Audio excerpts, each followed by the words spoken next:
take a stand, bringing the truth to a fucked up land. We've had enough of the lies and deceit. We're done for good with the toxicity. All hail fans, we are the Rabyd Nation. All hail fans, we are the Rabyd Nation. All hail fans, we are the Rabyd Nation. We are the Rabyd Nation.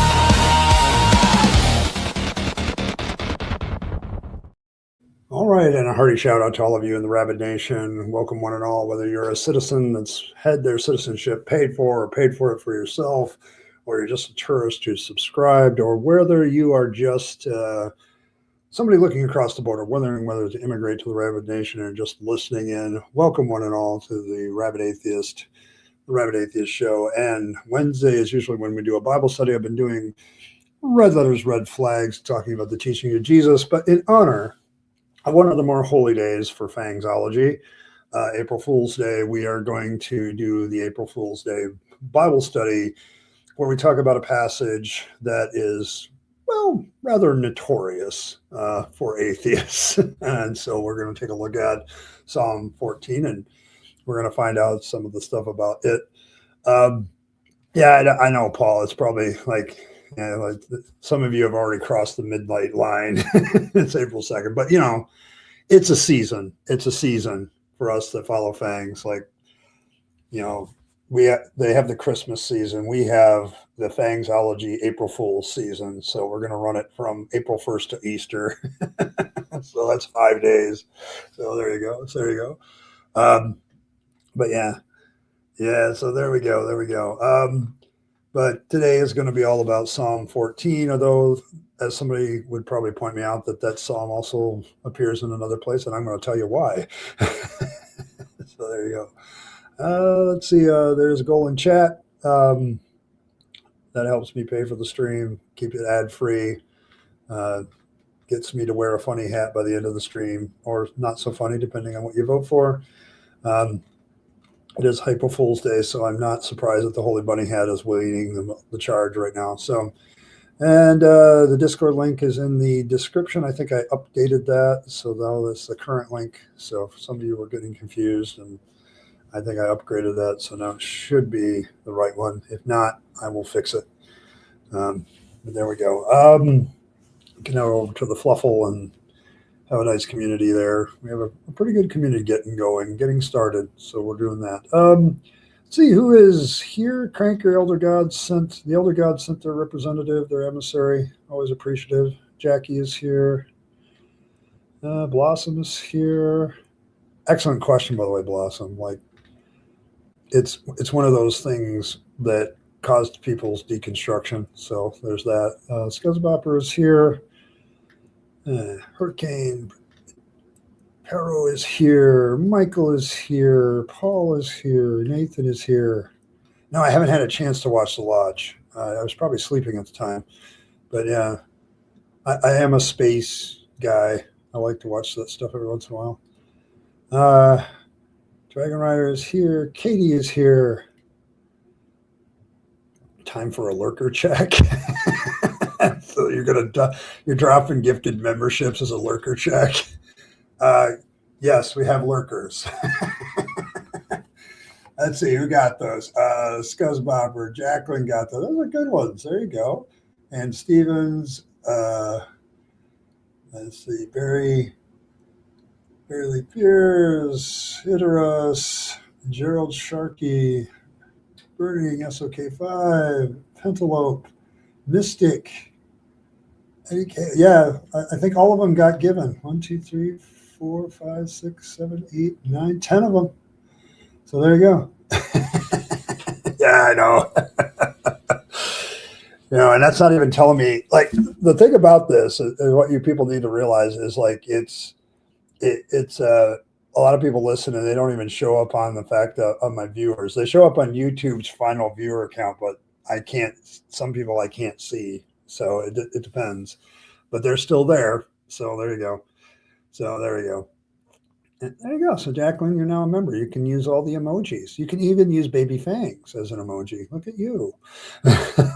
So look at you. So there we go. But thank you very much. Thank you very much, Cranky. I appreciate that. Let's see. I think that's it for announcements. I got everybody. Martin's here. Yep. And Meg. Yes. Space, the final frontier. Yes. So we're going to look at Psalm 14. If you don't know what this one is, this is one I get quoted to me often because I am an atheist. And I just put the text up here today. But Psalm 14 is notorious because this is one of the things I get yelled at with all the time. So there you go. Yeah, see? Here, I'll put it up. See, Jacqueline? You get to do that now. Baby Fangs. There you go. Everybody loves Baby Fangs. Cranky will tell you to watch him like a hawk, but there you go. But yes, but we're being a little foolish here today. It's April Fool's Day, one of the more holy days of the Fangsology calendar. So up there, top 5. So no, they don't allow you to do that. Subscriptions are randomly given, Blossom. So like if somebody donates membership to the channel, they're randomly assigned. I'm not sure also like you have to necessarily be watching to get them either. So I don't know. But yeah. The fool can figure it out. What's your problem? Yeah, but like this one is like we often hear that first verse, like the fool has said in his heart there is no God, and people like to quote that to me as an atheist all the time. You're just being foolish is one of the things I've heard from believers before. When I first deconverted and became an atheist, I had that a lot from former friends who are no longer friends for some reason. Yeah, she's kind of won the chat already. But the thing about this verse is it's coupled with a whole bunch of other things, and you can probably see where a lot of theists get their idea about atheists, because this is a nice propaganda piece too about atheists, at least practical ones, because it doesn't just go into like you're foolish for not believing in God.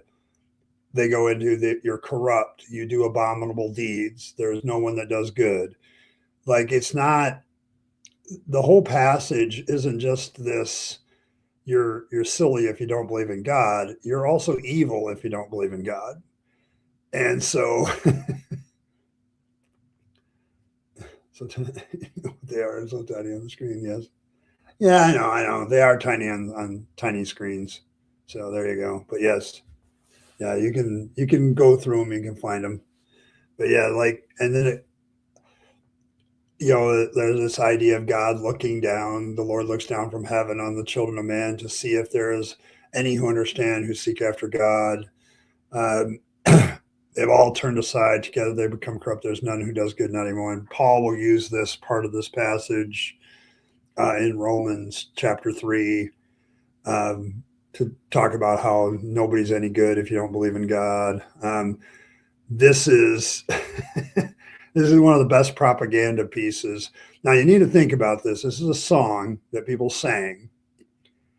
And, from my discussions on worship, the mighty Philbert's had his channel, he has some discussions about how worship changes your mental thinking about things. So there you go. Like there's this idea of using this as a propaganda piece to get people to look at people that don't believe in a very negative way. Like it's not just that I'm foolish. I am also evil because I don't believe in God. This is one of those things where I've had many discussions on this channel since I started live streaming where people make assumptions about my character simply because I'm an atheist. And it comes from verses and chapters like this. But the Bible is not silent on those that don't believe. Yeah, you saw that yesterday. Yeah, like he wants to, like the prayer that he had, like this is kind of in the same vein as well. Like as that prayer I went over yesterday, like they're trying to justify removing people from the earth, sending them to hell prematurely, so to speak, in the name of righteousness. And it absolutely lends itself to this. They have no knowledge. All evildoers eat up my people. They eat bread and do not call upon the name of the Lord.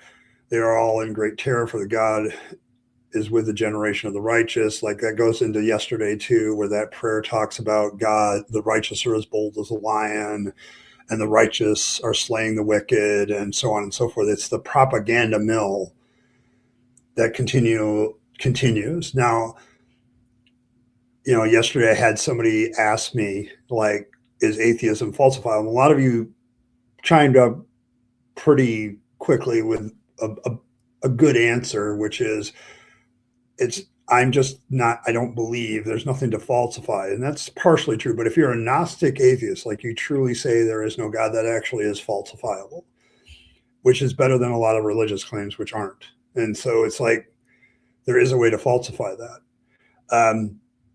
And this is I think the problem that I have right now with this community, with the community of Christians that are kind of in charge of things, okay, is they're all too eager to use their scripture to get rid of their opponents in one way or another.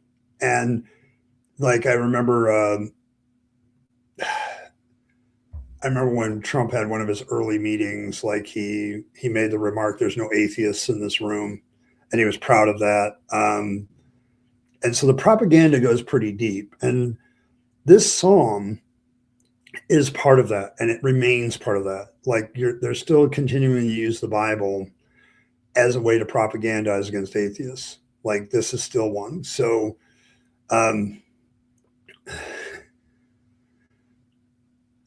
chances of L existing is a zillion one. Yeah, that's probably true. And here's the funny part about this psalm. I decided to do a little research, a little scholarly look at the psalm. And I also looked at the existence of David, whether David existed. For a long time, people didn't believe King David existed. There's like one inscription archaeologically that might lend some credence to the existence of a King David. What everybody really questions is, no, he didn't really have this big, huge kingdom. He was just kind of the leader of the tribe of Judah, which was kind of a minor tribe in the area. So that's more scholarly consensus. Some of the Psalms attributed to David that have the inscription, a Psalm of David, that is also in the Dead Sea Scrolls, a Psalm of David. So that tradition of some of these Psalms being written by David goes back quite far. So, yeah, I think there might be an actual King David based on some of the research, but much like Jesus, it's kind of, yeah, who knows? Like it's one of those things where, okay, yeah, you got an inscription on a wall, but is this King David mentioned on the wall, the King David of the Bible? That hasn't been demonstrably proven. So it's like, yeah. So it's one of those things where it's still historically iffy. But this one, the Psalm 14 is also repeated, I think in Psalm 53, I remember. It's the exact same Psalm except for one thing. In this one, Psalm 15, the word for God is Yahweh. And I think it's Psalm 53, pretty much the same thing. The word for God is Elohim, which indicates this is another knitting together of the two traditions that the editors were knitting together back in 600 BC or thereabouts. So there you go. Trump's religion is worshiping himself. Yeah, that's probably true. God exists because God is okay. There we go. That's yesterday, and it still applies. If prayer is good, is any prayer good? How do Christians react to Muslim prayer wishing them good fortune? Do they scoff at it because it's the wrong prayer? Well, this is where religion gets complicated, Blossom. Like you have to be the right religion to pray properly for people. Like I brought that up yesterday. You do realize that Psalm 144 is being invoked by the Muslims in Iran against the United States, right? You know that they're praying a very similar prayer about, the great Satan that they've always had in the U.S., right? You know that they're invoking some of the same literature, the same types of prayers, only they're reversing them our direction. Like, so who does God answer? Becomes a good one too. It goes to zero, but that's my humble Gnostic atheist anti-theist insertion. There you go. There you go. Yeah, I mean, it kind of tells us, Martin, that the House of David existed, but what that actually is still up for debate because it, it's not a definitive thing. Okay, like I remember when this discovery came out, everybody's going gaga about it, and I'm like, all it really does is prove that David might have existed. Like if you really get down to it, that there was a House of David that existed. Okay, all right, but that doesn't prove anything about any of the other portrayals of David's life. Like there's no historical evidence for him killing Goliath. There's no historical evidence. Like there's a lot of historical evidence for David that just doesn't prove anything. There's very little there, but the rest of it that needs to be proven is completely silent. Like there's no,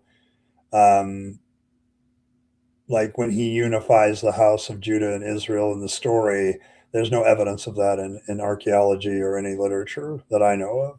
So the Egyptians didn't write enough. Yeah. Unified prayer. If the fool says there is no God, they have no real justification to scoff at other religions according to their own book. Yes, correct. Like other religions,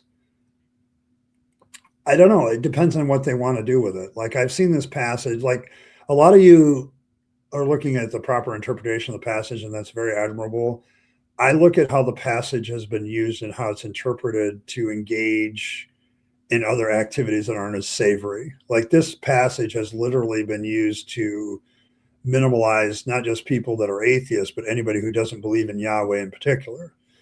Like it goes, the Abrahamic religions will use this against other religions as well. So I don't think that they have a unified stance on this. Like prayer is really weird. Like people's opinion about prayer. Okay. You gotta remember, this is a Psalm.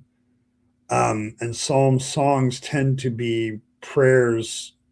Like when I would do worship services, like we were putting together a worship service, we recognize that worship is a lot of prayers to song. Okay. Especially when they do different things like that, God is being invoked here to do something. Okay.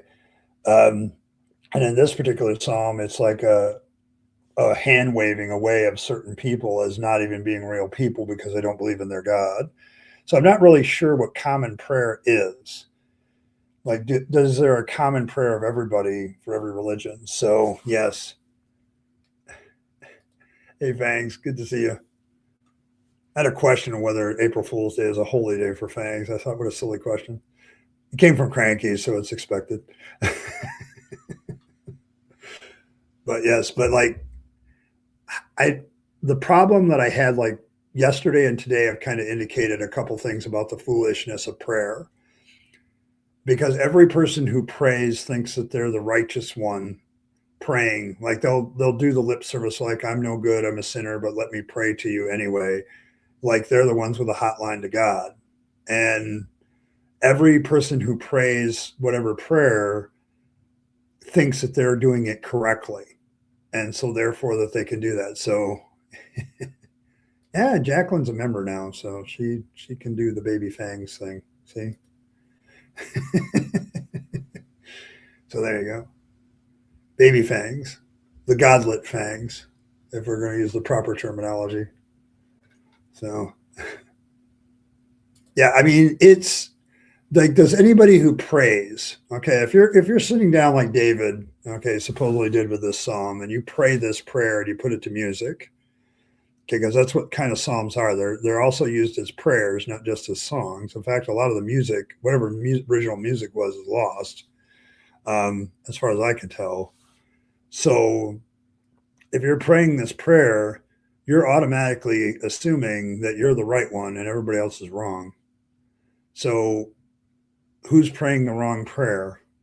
I think that we're getting to the heart of Blossom's question, which is this is so iffy and nebulous. Like It comes down to whoever's prayer is actually answered.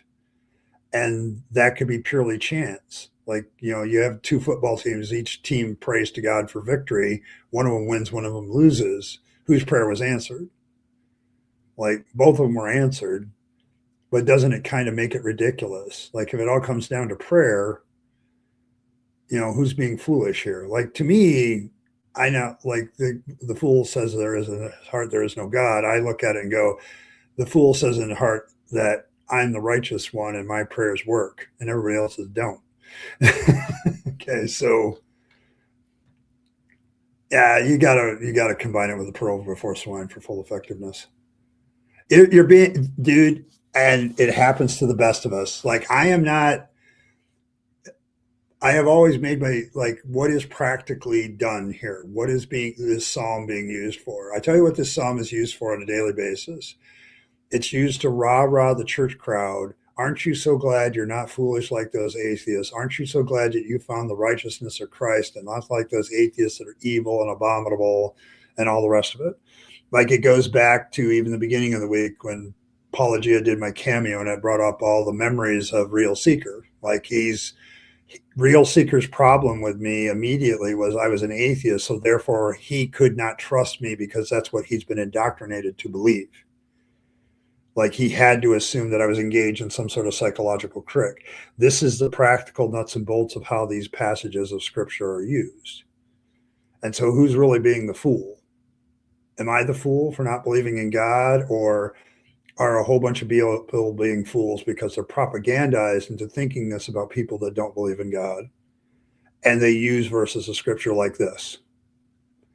Now, I'm getting a little serious on April Fool's Day, and I probably shouldn't do that, but still. But yes, it's that kind of thing. So the answer seems obvious, but I won't. The point that out, cranky elder deity. Oops, wait, oops. You've been called out, crank. It's okay.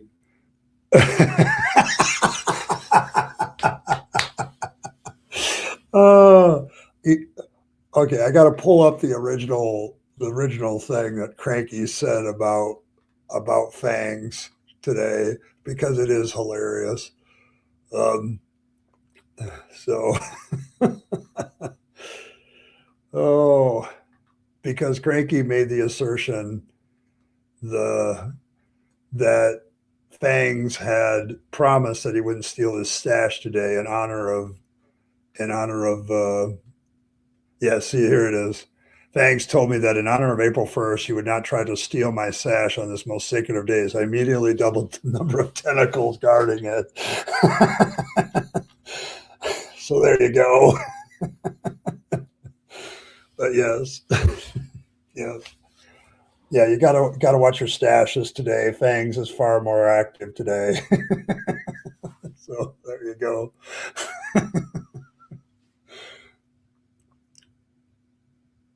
Sure. Okay. Sure you have. I'll believe it when you change the name. Oh, what? Was I sleepwalking? I don't know. I don't know. See, because it's April Fool's Day, so he immediately questioned everything you said, which is probably wise. Like, it's probably wise. Let's be fair. Like, I question, like, personally, on a personal level, I question everything everybody says today, because, like, they're always trying to set me up. So this is about music, freedom, not religion. Metallica rocks, everything else sucks, or whatever. Yeah, like, it kind of has that vibe, doesn't it, this passage? Like, I believe in God, the rest of you don't, you suck. Like, it really is. It really is. You did the wrong prayer. Apparently, you're not supposed to cuss him out. That was her. Okay. Yeah, I mean, you're not supposed to cuss out God. Like, it's one of my favorite scenes in religious moviedom is in Saved, when the girl gets pregnant and then she finally she's out in the rain and she has to cuss. And she's cussing out God for putting her in this situation. So,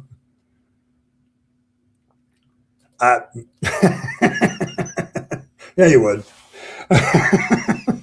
No, not you, Martin. I'm sure that you would be pure as the driven snow, and never try to fool me with anything.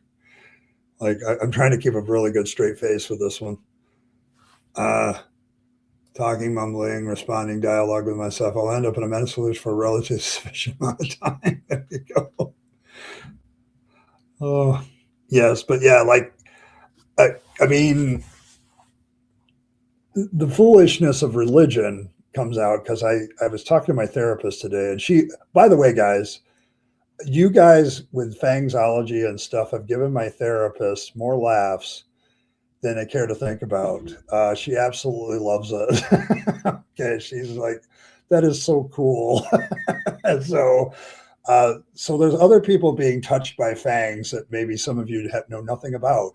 So, but the whole point of the satire of fangs is to illustrate the foolishness of all of this stuff. Like I could easily rewrite this song. You know, the fool has said in his heart there is no fangs. Like I just changed one word. Does it make it all of a sudden people say, well, that's ridiculous? Like, but yes. Oh, he's allowed. Okay, he's allowed to be cranky. There you go. Okay, that's fair. Yeah, he's an older god, so and he's cranky because his tentacles ache. The tentacles ache. Damn it. The 55 bulbicides, they're not seeing as well either. Well, yes, but my therapist absolutely loves fangs and fangsology. She actually like the fact that we did the JWs as turnips because she works with recovery from religion, so she deals with this stuff all the time, and she thought it was absolutely hilarious that we made the JWs turnips because you can't get blood from a turnip. She laughed out loud with that one really hard. So you folks have entertained and done other foolish things in other places that you know not of. So, but yes, I had to talk to her about fangsology today, how the cult of fangs is doing. And done fangs doesn't actually exist. He's an imaginary friend which help us how to live. Yes, and that's the thing. Like it. See, Cranky pointed it out a long time ago that it's great satire. It's the same thing as the spaghetti, flying spaghetti monster. It's the same thing as Lisa the Rainbow Giraffe. It's the whole point is to illustrate things that are ridiculous in religion, and Fangs is a great sport about it. So I don't know. I see Fangs text, so he has more evidence for his existence than some other gods I can talk about. So I don't think she would. She likes to keep her anonymity because she works some sensitive cases too. So, but yeah, she's not a very public person. But she just loves when I always give her a story of something we've done with fangsology, and she giggles about it, and she says that's awesome. Today she says, man, that's funny as shit. So like she's like, it was good. So what? Well, yeah. I mean, there's a good argument that El and Baal are like spoofs of each other, like they're polar opposites, two tribal gods that are very different. Yeah, I mean, Opie created the universe in her holy kiss after being scared of her own shadow. Yeah. 11 which one Nat tells her parent patients about Fluffle pretty often when she gets the vibe and they simply want to join. See, this is how we know we've had a successful cult, Fangs, because and you'll have to let the lap know, but the issue is like there are things going on in the cult of Fangs that I know nothing about. And Fangs is off doing his own thing, which I know nothing about. And it's beautiful. It's a beautiful thing because it just demonstrates how cultish behavior works. Like you don't have to do much. You just have to get people going down a certain direction and they'll believe anything. Like, and they'll back up stuff. So yeah. On topic conversation on Bonos to the Buffalo. Okay, thanks, Cranky. Yeah, I know, I get it. Like the chat's goal is to get me off a topic, and Often they're very successful. So, but there's a lot of topics that relate to this. But people like, I love fangs. It's hilarious, but I have there's a serious tilt to it. And the serious tilt to the whole thing, which makes it, is the illustration of foolishness of religion. And I just love it for that matter. And it's so much fun. So much fun. Yeah, see, there we go. Got our nominee Patris Spiritus Bunny. So the NAV Lab is also an idea to talk to people that can't defend themselves. There you go. Oh, yeah, I mean, yeah.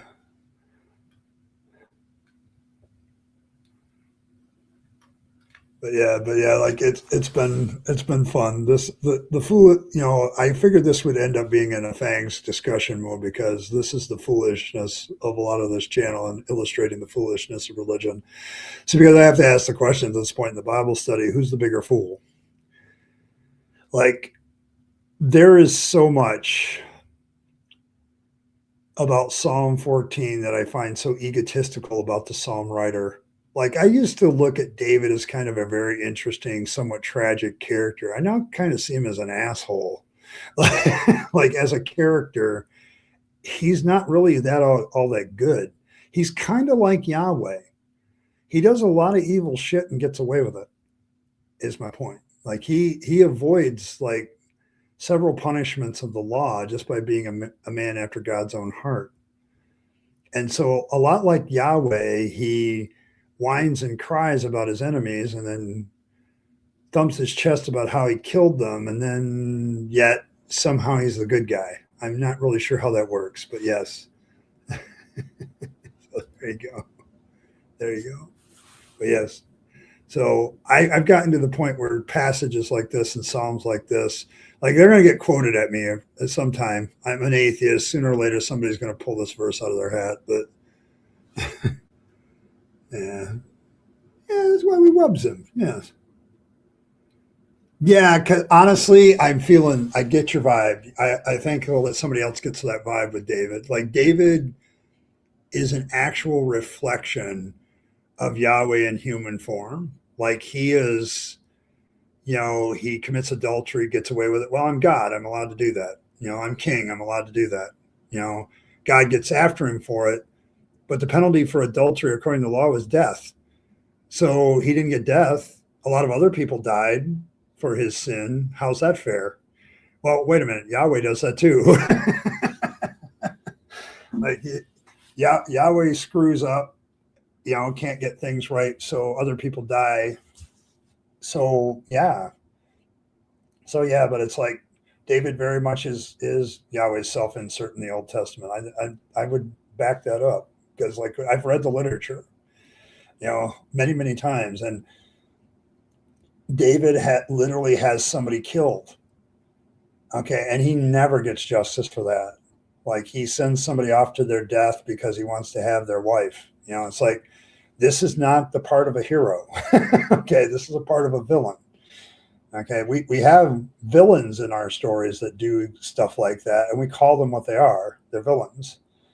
But David does it and he gets away with it. It's like God just kills because he gets pissed off. My When God Kills series that's still available. Like it's still the same. Like and then you have prayers like this one.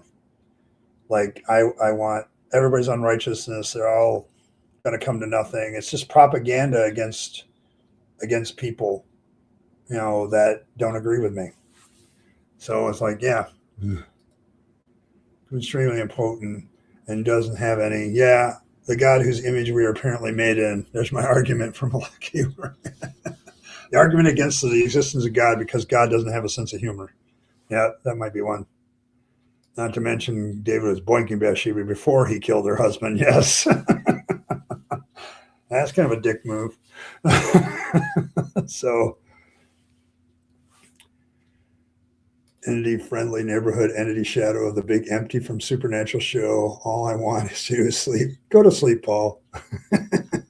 Go to sleep.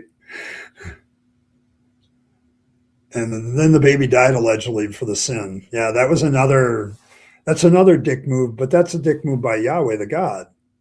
Like, we're going to kill the innocent baby because of what the parents did. Like, that's bullshit. Okay, there's none of that. So,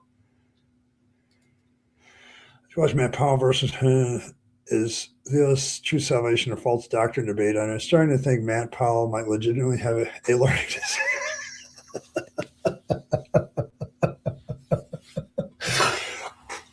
I'm laughing, Felicia, because I said that a couple of years ago. I'm like, oh my God, does this guy, what is wrong with this dude? there's something wrong with Matt Powell. Like, I'm laughing with you because I honestly, I said that a couple of years ago when I was watching a reaction to Matt Powell by somebody. I think it was Vice Rhino was doing a reaction to Matt Powell. And I'm like, what is wrong with this Matt Powell guy? There is something wrong with him. Like, so, yeah, that guy doesn't doesn't have a sense of humor because he isn't human. One humanity is empathy and what makes humor possible. Yeah. Pied Piper is leading in the wrong direction. Yeah, Eldo get no Jewish laws or something. Yeah, because he violates his own laws on a repeated basis.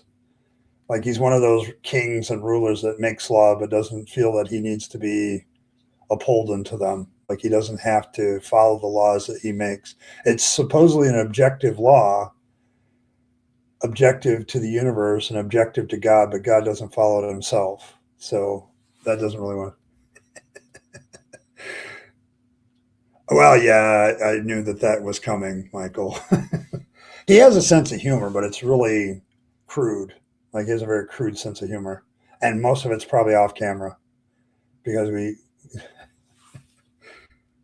oh, yeah, Matt and Kent actually have worked together. So Kent Hovind and Matt Powell have actually shared space with each other at one point. I don't want to get the implications of that, but but yes, I remember a couple of years ago, I was watching Matt Powell do something, and I was just like, there is something wrong with this guy. Like, there is a serious psychological problem here because he doesn't live in reality. Like, there's no, it's like, where are you at? So, yeah. Yeah, they're practically cellmates. Oh, yeah. You got to love a preacher that's already done time and trying to teach a young protege how to do time as well. Oh, oh my goodness. But yeah, like Shadow's an entity in a supernatural show that is literally beyond regular universe and supernatural, and the show is being a special to maybe a universe called the Big Empty. There you go. That makes as much sense as a lot of other theology.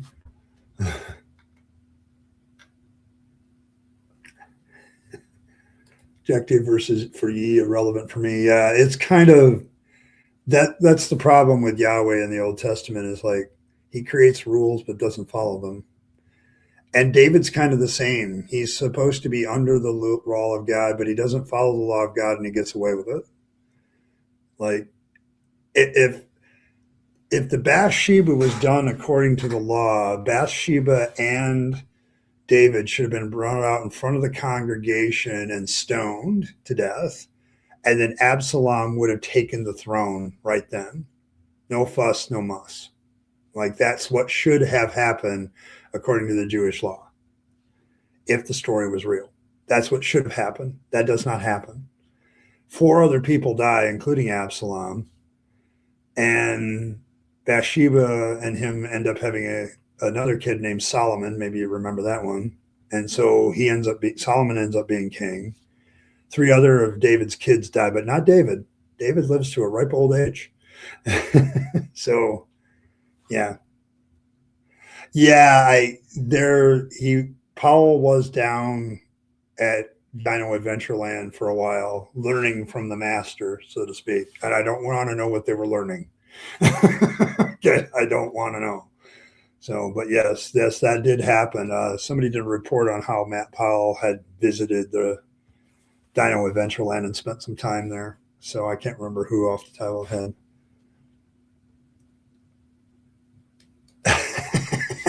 You're that tired. You need some sleep, Triple E. Go get some sleep. I know how that is. Sleep is important. It keeps me from going insane. But yeah, like it. But no,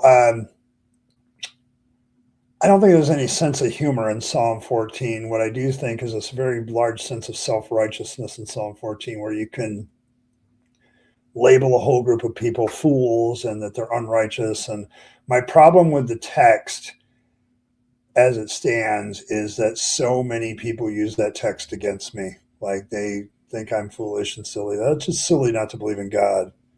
Why? Why is it silly? Well, the Bible says so. And then they also make the assumption that I'm morally corrupt because of the same passage. Because if you read the rest of it, it's basically poisoning the well against anybody who doesn't believe in God. It's a propaganda piece. Now, and I made a remark. Somebody posted a comment, "The fool has said in his heart there is no God."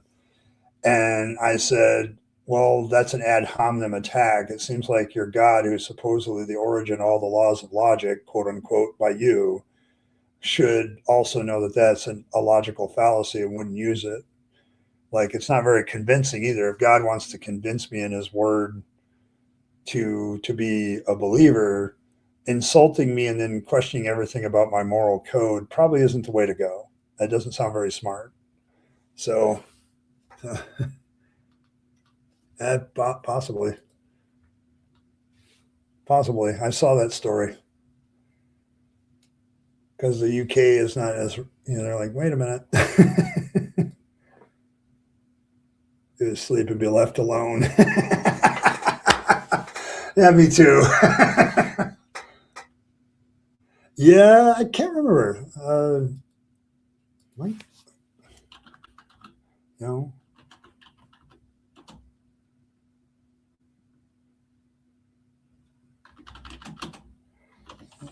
I could get the answer to that question real quick.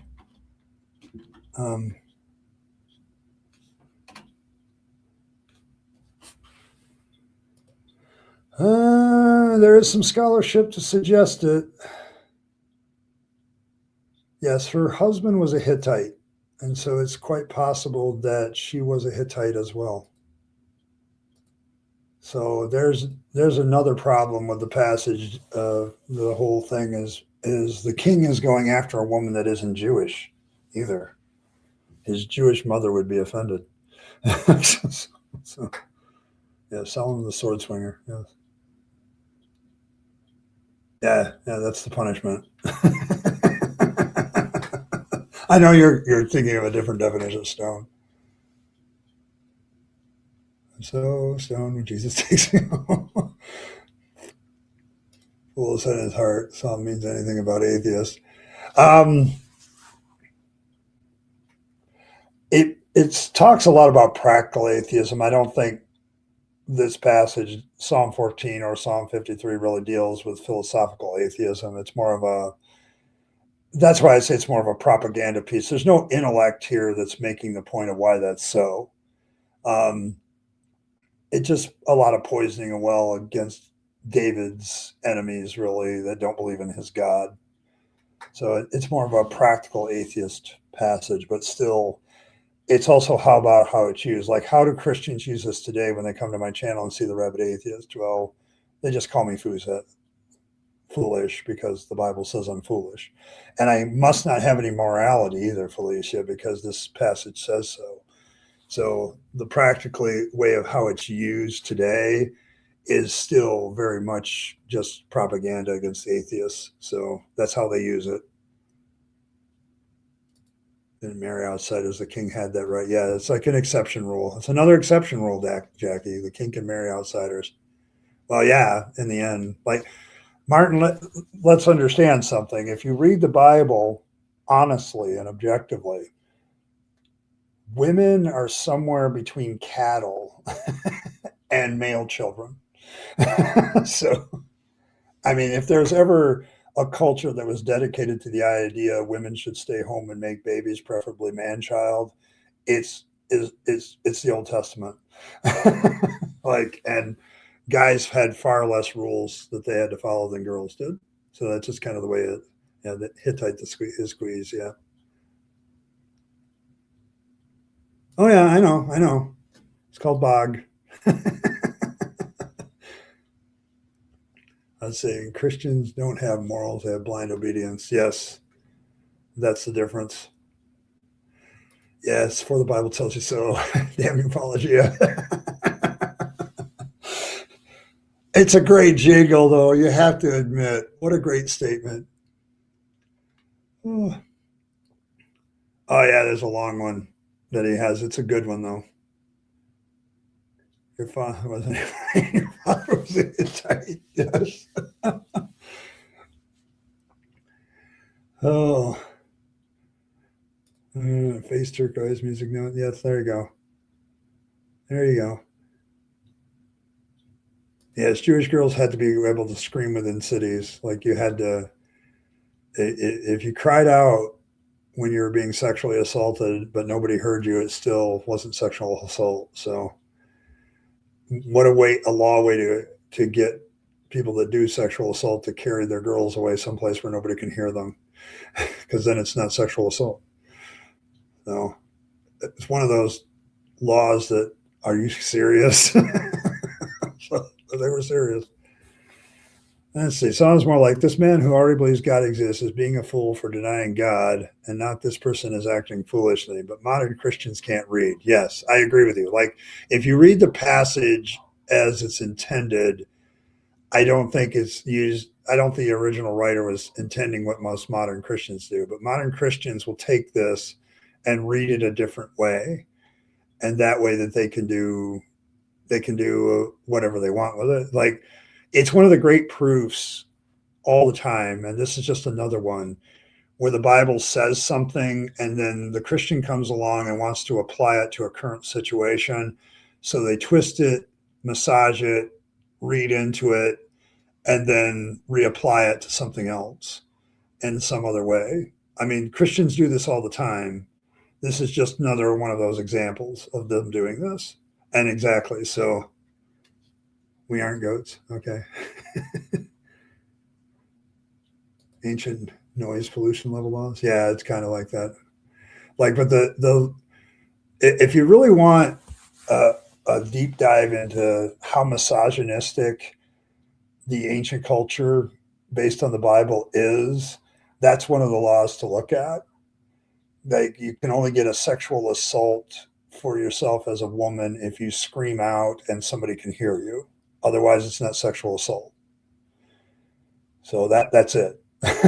Like, there really is no other law. Like, it's condemnable. It's a death penalty offense, but it's more of a property violation than it is anything else. Like, if she screams out but nobody hears her, it's still not sexual assault. You can't prove it, so you can't do any punishment.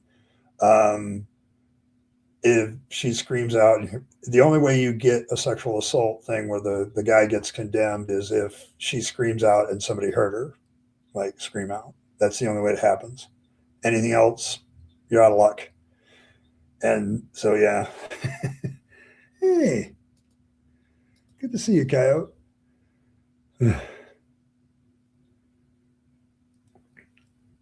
I I don't want to know. Like, what do you have to teach your daughters when that's the situation in your law? Like, that's got to be a scary situation. That would be, yeah. I just don't even want to think about that part. Like, it. The more I look at the Old Testament, the more awful it gets. Like, that's why I'm gonna, like, I've been doing red letters, red flags for Bible studies on Wednesday. And today I thought I'd jump into the fool has said in his heart, no God, in honor of April Fool's Day and fangs and all the rest of it, because it's all a foolish passage to me now. But the more I dig into it, um, the more the Old Testament gets worse and worse for me. Like, I can't imagine the world that built directly. Like, when people were following this law, what a horror show. Like, what an absolute horror show. And don't make your dad drunk. Yeah, there's an assumption of innocence, but yeah,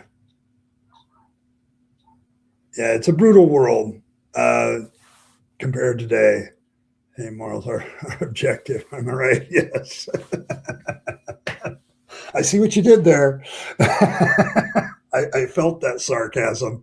That was good sarcasm because I felt that right here. Like, yeah, the story of Lot shows all you need to know about mothers and daughters. Yes, yes, yes, yes. There are red flags all around on this one. Yes, I agree with you there. Like the more I read the Old Testament, the more red flags I get. So it's like, so I'm going to be doing another Bible study. There'll probably eventually be three that I rotate, just to keep the variety. So, but yes. Let's see, just to remember how much of a horror show the ancient world was, just remember the Bible describes brutality in casual language, like losing hands and eyes. Yes, yes, yes, absolutely. Yeah, I know. Like I'm seeing a lot of red flags. So I gotta. That's one I don't always load up. I should have loaded up for today, but I didn't. Here's the alternative version of the red flag too. Like I don't know if many people have seen this one. So that's the original red flag. Earl improved it. So see, when their mother had died hours before, instead of grief, they thought it was boinking their dad to save his seed. Yes, this is the story. Yeah. But yeah, like there's lots of stories like that I could get to. Like I've done the When God Kills. Probably what I should do for another series on the Old Testament is when things are really, really icky. I'm not sure how to put that, but that's one of the stories I would put in that series. Like the women's mentality, the daughter's mentality in this story is there's no other men to come to us, so we got to go sleep with dad. Like, like yes, yes. She asked the time to mourn so she wouldn't die a virgin. So the female mentality back then is you got to have kids to be valued, and that's a really shitty thing to say to somebody, especially if they end up like there's a lot of medical conditions that where women can't have kids. Like all of a sudden because you have one of those, you're less valuable. Yeah, I don't think that works for me. Like the more I look at the Old Testament, like that's kind of where I'm headed.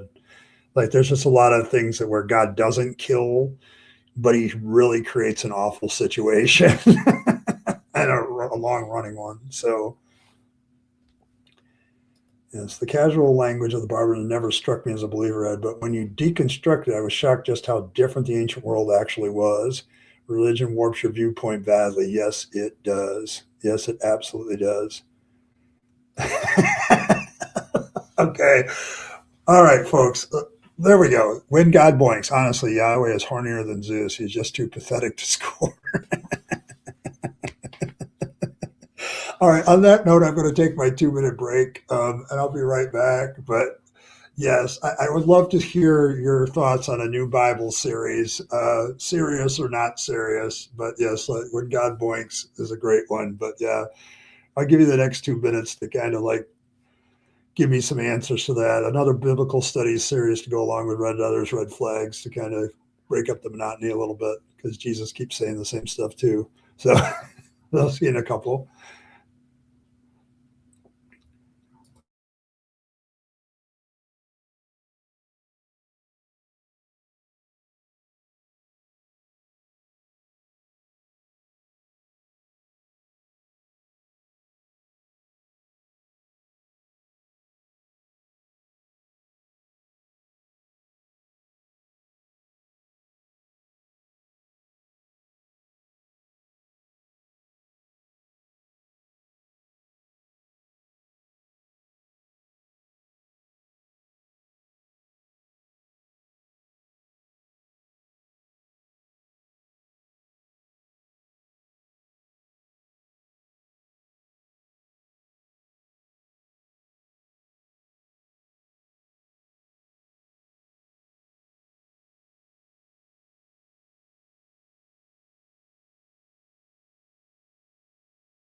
All right, I'm back.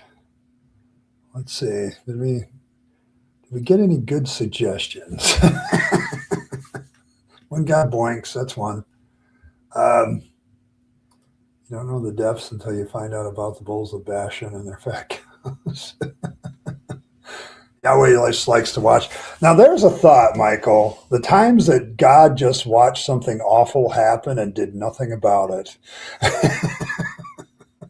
Because there's a lot of those. Like the end of the book of Judges is one of those where the concubine literally gets, you know, sexually assaulted in a very gang member and then gets divided up into quarters. Yeah. Like she dies from it and nobody did anything. Like that's one of those gross ones. Like when God just watches, he just likes to watch most of the time, though. I assume, Michael, that God is into every kind of porn because he has to watch everything, so including the porn. So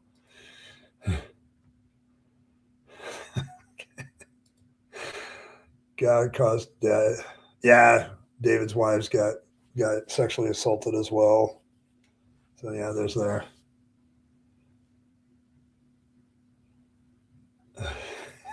Exhibition in L's name. Are you implying that God is an incel? That might be possible. Smashing Pumpkins brutality in the Bible, like not dealing with the killing, but dealing with the times that God just does really weird shit that's brutal to other people. That might be. See, I'm sensing a theme here, like when God just watches, like like, or he orders brutality. Like there is a lot of that. Like there's times like I've done when God's kills, and I haven't even finished that. Like there's a whole bunch of more videos I could make with when God kills. Like it's a rather common occurrence, actually. Um, yeah, I hate timed bathroom, but I gotta have them. So there you go. I'll probably we got to try to make the intermission a little bit more entertaining. I'll throw some commercials in it, like I used to remember when I was a kid. That's how I used to get my bathroom breaks when I was watching Saturday morning cartoons. So, sorry, Lot's daughter. How did such a conservative culture justify such taboo things? Clear conservative values, and theirs seem so compatible. Yay, family values. Yes. I could do that one, like family values, Bible style, and point out that some of the family values aren't very valuable in today's family value culture. Like, there's that one too. Shit, you're stating it all right. Yes. Yeah, Cranky is not known for his subtlety, Katie. Bell Psychos. Right, he's killed everything. There you go. Well, God the Father did have a son, not from boinking the Holy Spirit. No, not exactly. I don't know. Like, see, the problem, Cranky, like, you would have a better perspective on this as an elder God, unless you were taking a nap at the time, which is possible. But yeah, like there's a lot of discussion about the disciples and Paul and Luke because they all were in a very Hellenized culture, a Greek driven culture. And the Greeks didn't have this thing like men hanging out with men wasn't like a big thing to them. And so you have to wonder what the secret lives of all these apostles were. You do. I'm saying it.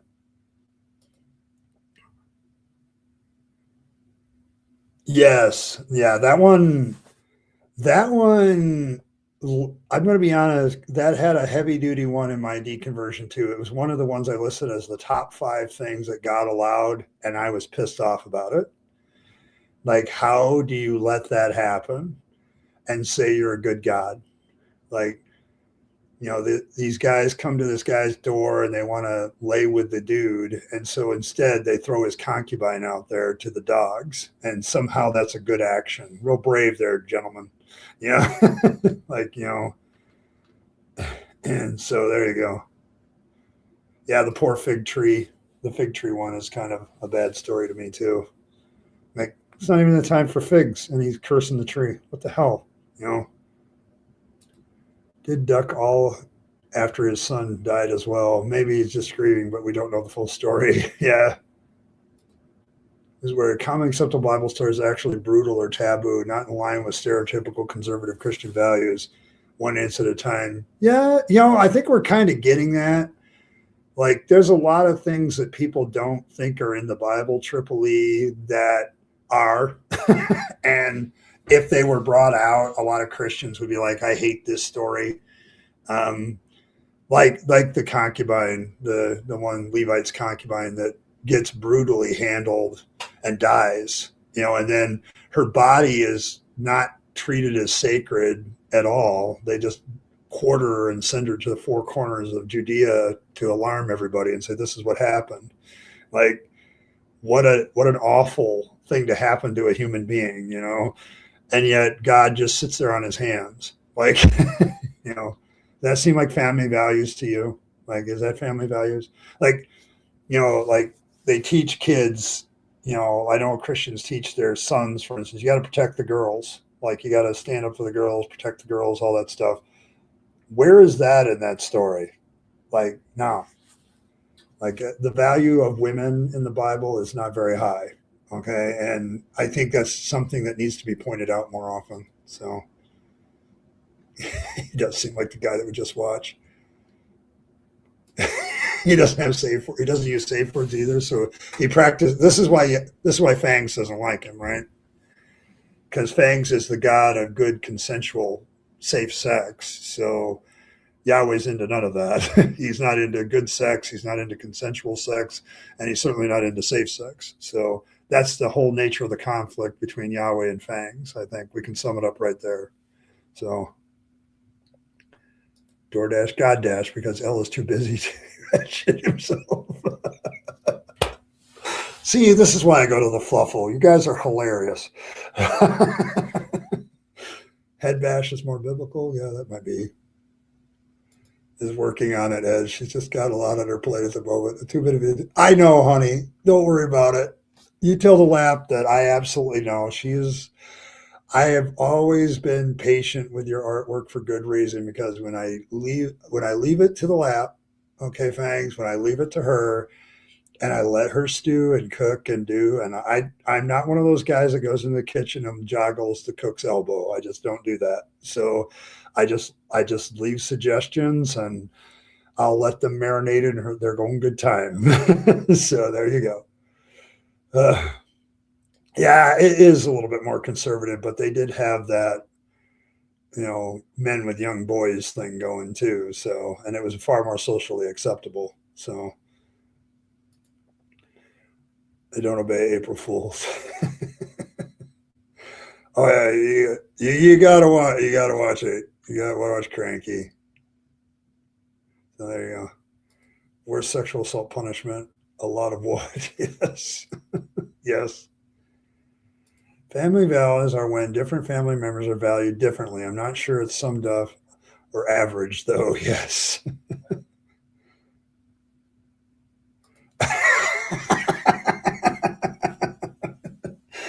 Oh, that's valid lore.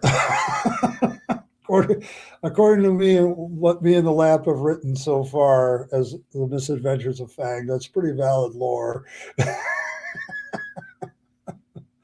It all comes down to that.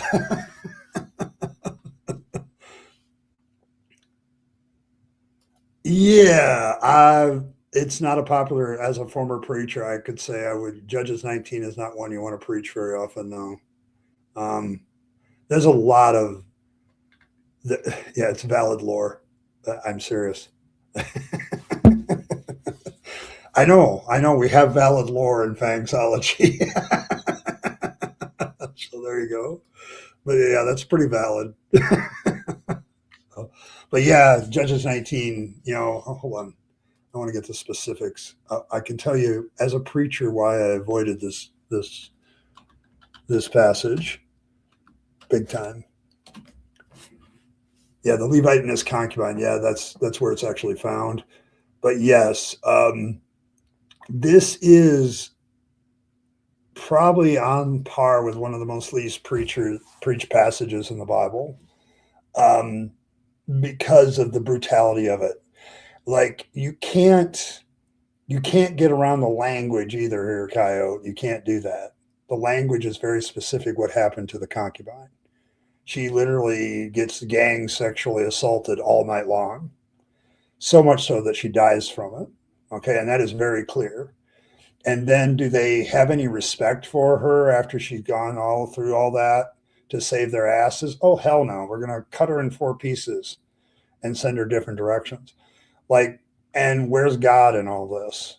Nowhere. And the story doesn't really end all that well, too. Like, if you go on in the book of Judges, I do believe that one of the tribes, like Benjamin, almost gets wiped out. And because all these people have sworn never to give the wives to Benjamin, they literally have to like kidnap a whole bunch of other women to be the wives of Benjamin later on. Like there's nothing family values in the rest of the book of Judges. So like, yes, but this is probably one of those that you would put on your, I hate to preach this passage as a pastor. Like if you're doing one of those brave things, I'm going to preach through the whole Bible, yeah, sooner or later you're going to run into passages like this. But yes, like I keep forgetting that Judges doesn't have a lot of chapters. It only has like 21. So pretty much that's what Yahweh's jealous about. His members, the members is always large as it needs to be. And Yahweh can't do that. God has been lacking since Mary didn't even know she had been assaulted until she came up pregnant. Oh, it's so funny. It makes you hurt. Yeah, I mean, the angel told her that it happened, but I don't remember it. Like she's still waiting. Mary's still waiting for the second coming as well. So, so there you go. And truth, reason, fact, making it justifiable, except can also be legally binding. Yes. So this is valid lore. It's valid lore. It's legally binding lore. Maybe, allegedly. Yeah. Action from the Holy Spirit. You cannot rush the laugh of which our Lord nap, or be prepared to turn into laugh which can be disembowel you with her eyeballs. Yes. Like fangs, it's why I don't rush greatness. I let her cook, even with her art. But she burns food, but if I let her cook with her art, she usually comes up with really, really good stuff, and I appreciate it. So, but I'm atheist. Yeah, it's the book of Judges is interesting because its historical reliability is kind of a shrug of the shoulders. Some of those characters might be based on real people, or might we finally get real people in the Bible, but we can't really know for sure. Like you're still shrugging your shoulders about, like, there's no proof one way or the other. Like, it's like, maybe yes, maybe no. Holy Ghost sneakily got Mary pregnant. How do you do that? That's certainly not consensual, Jackie. Who wrote this Bible shit needs to learn about grammar prepositions. Yeah, that's why she's waiting for the second. She's hoping for better things. Oh my goodness. Hey, Robert, how you doing, man? It's April Fool's Day, so this conversation is going where you'd expect. Oh, yeah, Psalms 14, the fool has said in his heart there is no God. And then goes into all this propaganda about how all of us people that don't believe in God are evil and wicked and deserve to be removed from the earth, et cetera, et cetera. So that's where we're at, Bren. Thanks, Josh. Appreciate it. With how it happened, I'd say Mary is still waiting for the first coming. Yeah, pretty much. So, yeah. A rushed nap turns into a cranky lap. That's very, very true. Judges 4 is great. Hey, this woman's successful in the nation. Great. Now, never vote for. Yeah, it's interesting how interpretation changes, doesn't it, Felicia? Like it's like if you have like there are some strong female characters in the Bible.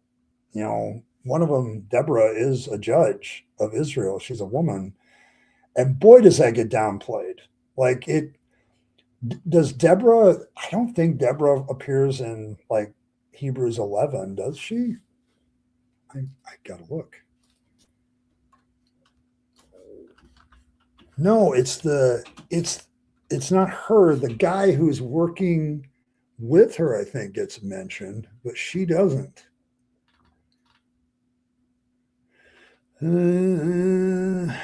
Rahab the prostitute.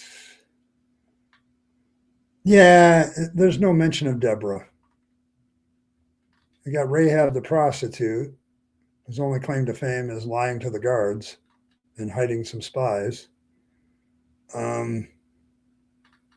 Sarah gets mentioned because she actually gives birth to a child. So yeah, kind of left out. Oh, yes. Oh, there you go. There you go. Great minds, yes. Assuming she didn't have a self-help routine. Yes, cults don't want you to question them. Yes.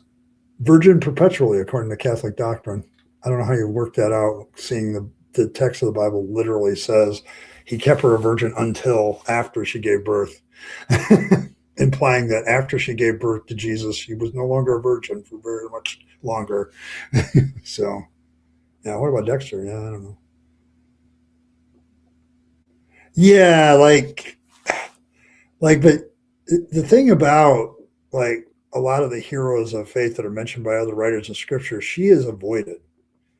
Like, and let's be clear about what Deborah does. She pretty much saves the nation. Like if she doesn't act, because everybody else is all the men are being wishy washy. Like, what do we do? And she's like, go do what you need to do. you know, go do the sorty clangy thing. So, it was April 1st when Jesus told everyone he was going to come back. That's probably good. That's probably true. It probably was April 1st. Yes, trusting nothing you say today. I've been doing that all day. Like I've been all day. But we've had some great fangsology lore appear today.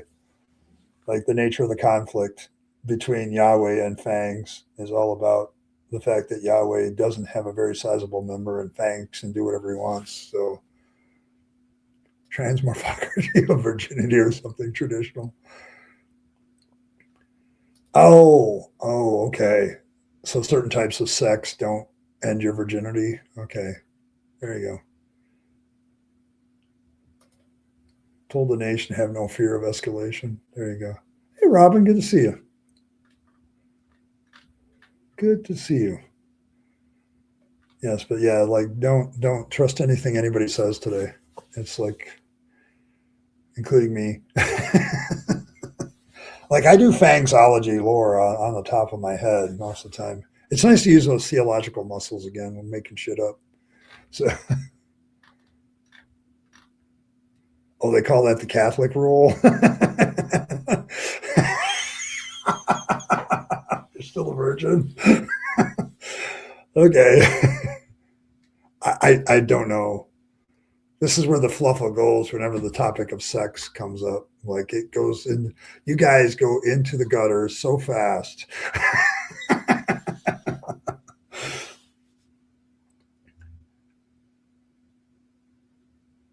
Oh yeah, thanks. Yeah, I think problem is the debate was at a time when I had to work, so I always watch those things in retrospect. Sometimes his targeting was off. Oh yeah, he's drunk. See, this is why Fang switched to other substances besides alcohol for a reason. Like alcohol does bad things to Fangs. Like it, you know, He's not a good drunk. He's better high than drunk. So that's my personal experience with fangs anyway. So chats couldn't comprehend. So some of it in and out, yeah.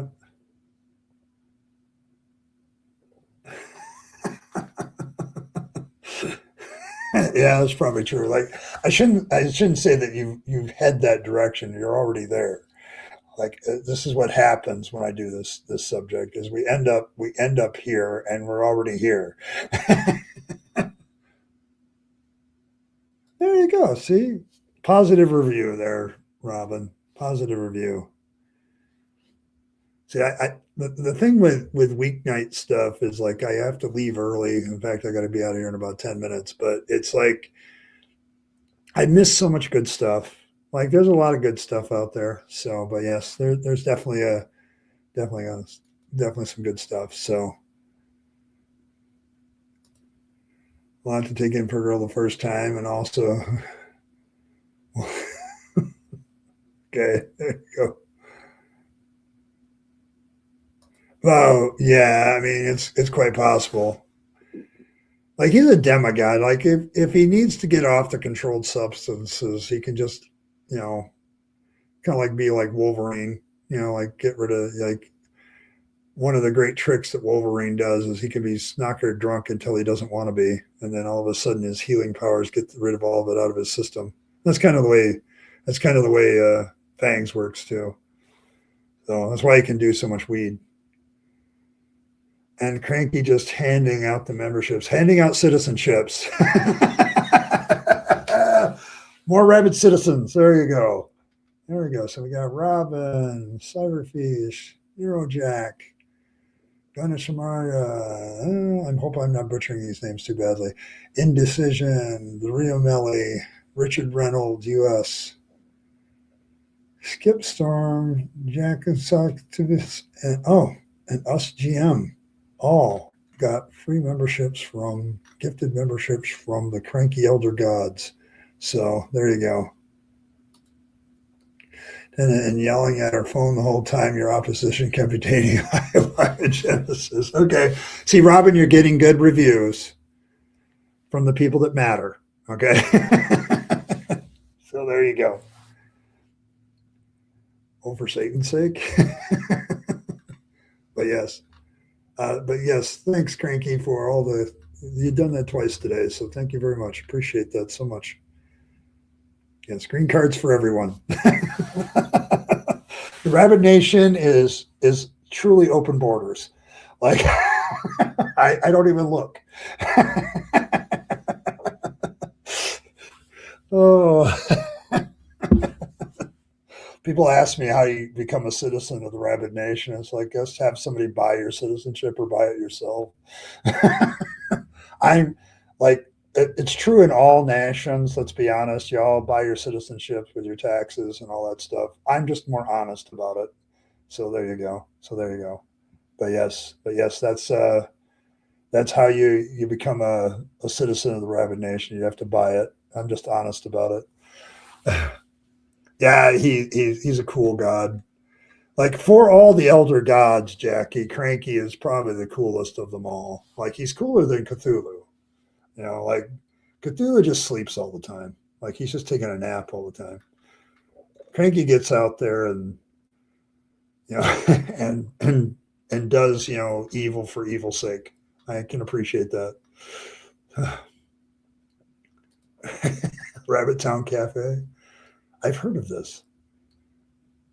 I've done my search on rabbits since we've induced to the actual Rabid Atheist and Fang. So rabbits come up often in my feed too now. I'm beginning to regret the amount of research I've done into rabbits. Oh, now it's for Fang's sake. Okay, there we go. Perhaps some divine powder or dust made out of unfulfilled raptures. Okay. Think about the children. Be careful what you wished for. Yeah, you got to be careful with what they're thinking about their children. Yes. See you later, Martin. Have a good one. Uh, I count a, a gift. I'll tell you what. I just need I'll count both of Cranky's gifts as two towards the hat because this is pretty significant. I can't ignore that. Um, so you can still meet the goal and have all the stuff go off and all that stuff. But yeah, I'll count it as two so far. So I need one more. And currently the newsboy hat is winning. So that's what you're going to be gifting for if you get one more. So Gannings have an entertaining value both all and yeah, I know, I get it. I'm sorry about that. I'd really do that, but Cthulhu is kind of see, I like you, Cranky, because you talk. Cthulhu talks, but he's always got to do the menacing eldritch horror thing, and I appreciate when the elder gods get out of that mode from time to time. That's why I appreciate you. So, looks like Felicia pulled it off. So I will count Cranky Elders many membership donations and as a couple of towards the goal. It's actually quite well done today, guys. Thank you very much. So I'll throw on the newsboy hat for the remaining 10 minutes. So so there you go. And Triple E too. So yeah, one more and we'd actually meet the goal as super chat goals. So there you go. There you go. I'll count those. There we go. And then and Triple E again. Okay, there we go. And then Coyote. All right, Coyote made it official. Official. There you go. So there we go. Thank you all so very much. Very, very well done. Appreciate it so much. But yes, thank you. But yeah, I appreciate the elder gods. So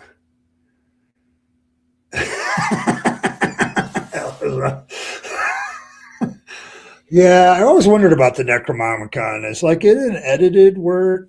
Did I've been reading a lot of Lovecraft lately, and El Hazad, the crazy mad Islamic scribe that wrote the Necronomicon. I wonder how much of his madness is actually madness. So, is that inquiring minds want to know, because I think he was an idiot scribe at times, but it's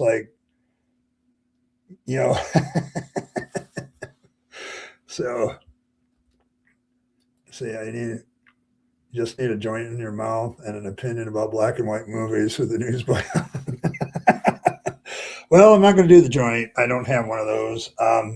Black and white movies, it depends on the movie. So there's a lot of good black. I had a hard time when they first started colorizing some of the black and white because it changed them. It changed the mood, the vibe. Because you could tell they were trying to be scientific about what the real color was, and they knew they were filming it in black and white, so they didn't give a damn.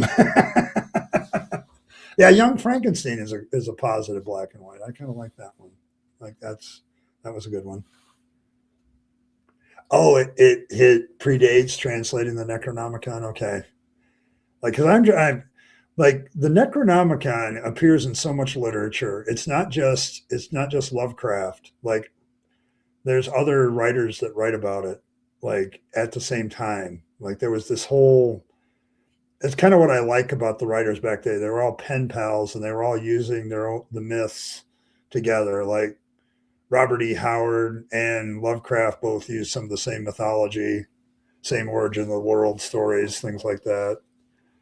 I always find that fascinating when writers use some of the same universe and translate it different ways. So yes, but there you go. But yeah, Young Frankenstein's a good black and white. I don't know. Yeah, Die Hard is a Christmas movie. Get over it. There you go. There, I can review films. It might be better in black and white though. There, Die Hard might have been a better black and white film. Is that a proper movie opinion? See, I love I love movies and I just enjoy them for what they are sometimes. Well, that's why I like movie nights. So, but yeah, like I sit back, hang back, watch movies I like. But there you go, asshole. Good to see you, asshole. So there you go. But yes, yeah. But the Necronomicon is a fascinating thing. I think I'm going to throw it in one of my short stories or something. Like I'm going to start writing some short stories. So I think that's one of the things I'll do. It's Upside Down Dimension from Netflix. Okay. Thing Christmas movie, yeah. The Necronomicon is overhyped because of a tradition. Think about the Bible written by even bigger idiots. Okay. Coming from an elder god, that's hilarious. Yes, I absolutely get it. Oh my gosh. But yeah, like every Lovecraft story is like the Necronomicon is mentioned, and like the Mountain of Madness is one of my favorite, where the main character curses the fact that he read the Necronomicon, you know, so he hates that. So there's several other times that he does that. Like the Necronomicon comes up as an evil book. All the evil books or origin stories. There you go. But madness follows. Foolishness follows. Just like all us foolish atheists who believe in our heart there is no God. So madness and foolishness and all of that stuff. Yes, it's Newsboy for the win. Are you busy and listening? Okay, there you go. Hey, a lot of that happens. I've come to realize as so that like the stream I did yesterday, I turned it off. Okay, when we got done, and of course I activate ads for all the rest of you that don't bother to show up to the live. And I'm looking at the views at that moment for that stream, and I'm like, that's weird because I don't remember up in the count in the corner where it tells me how many people are watching currently it being that high, but it must have. See, this is why I say, like, when Cranky does the lurker thing where he doles out memberships, right? A whole bunch of people get memberships, and like, there's not that many people in chat. There's not that many people even being registered by YouTube. So it's kind of interesting. Like, how many people are actually watching a stream is a very interesting discussion. Like, I don't know. So the argument's couched into the firmament. I didn't see that story. No, I didn't. Like, I didn't. I'm sure that was a shock to everybody in all of the space travel world that there suddenly was a firmament there that wasn't there before in real life. So curses the fact they read it, just not for the reason Lovecraft portrays. It's like, what stupidity is this? What have I done? How have I wasted my life?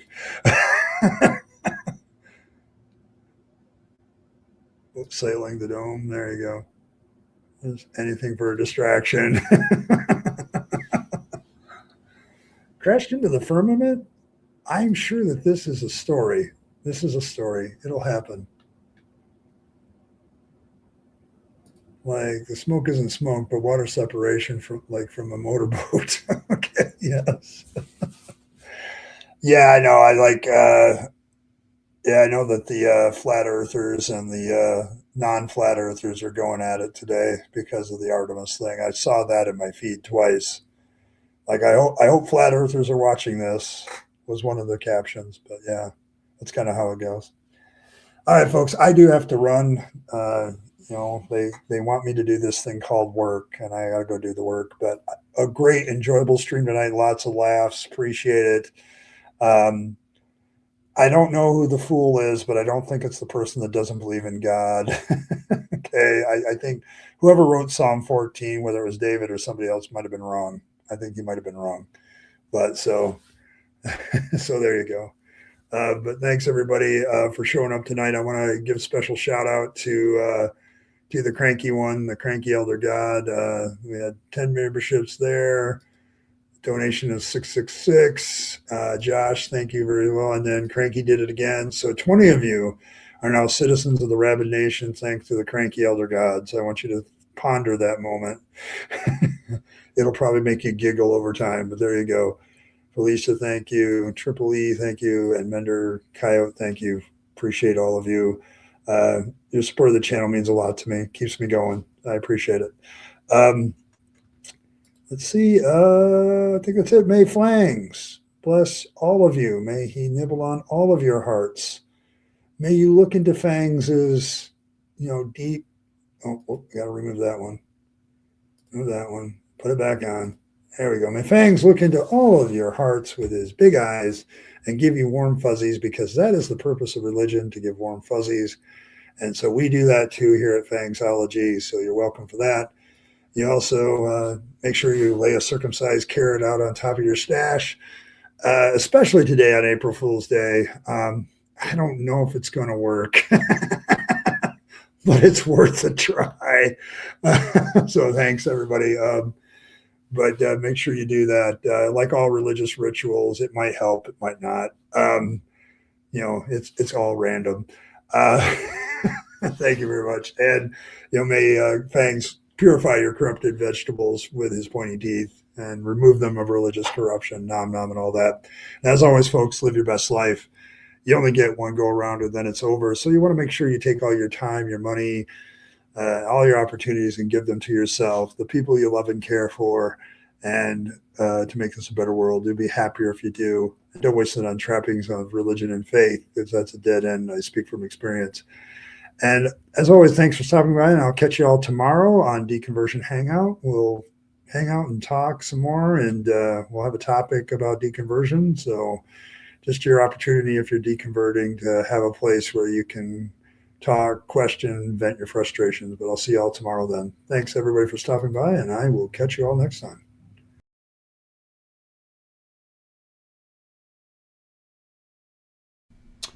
Hey, thanks for sticking around to the end to find out how you can support the channel better. Of course, there's always the more normal notions of just hitting that like button, subscribe to the channel, hit your notification bell, and share the video with your friends and family that you think would be interested. That's always very appreciated. If you want to support the channel in a more tangible way, there's several options. You can super chat or super thanks in the comments or during a stream. Those are always very welcome. But you also can become a member of the channel.